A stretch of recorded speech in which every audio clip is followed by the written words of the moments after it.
کہ جو فنا کا گھوڑا ہے وہ بہت اچھی سواری ہے. جب بندہ فنا کے گھوڑے کے اوپر سوار ہو جاتا ہے بندہ پھر فنا نہیں ہوتا، بندہ پھر باقی ہو جاتا ہے. کہ سب دیکھ رہے ہوتے ہیں کہ یہ مست ملنگ ہو گیا ہے اور یہ ختم ہو جائے گا، لیکن حقیقت میں وہ باقی ہو جاتا ہے اور اللہ رب العزت اس کو دوام بخش دیتا ہے. سینکڑوں مثالیں ہمیں ملتی ہیں اس فانی اور باقی کی. لاہور چلے جائیں، وہیں پہ مقبرہ جہانگیر ہے، وہیں پہ داتا صاحب کا مزار ہے. مقبرہ جہانگیر ایک بادشاہ تھا جس نے پورے بر صغیر پہ حکومت کی.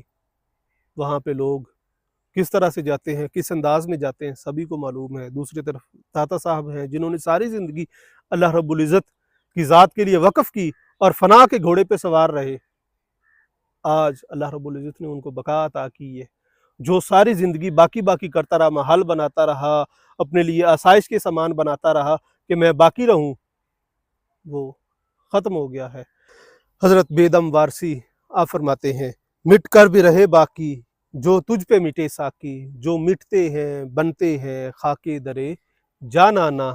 رومی فرماتے ہیں کہ جو فنا کا گھوڑا ہے یہ بہت اچھی سواری ہے، اس کے اوپر تجھے سواری کرنی چاہیے.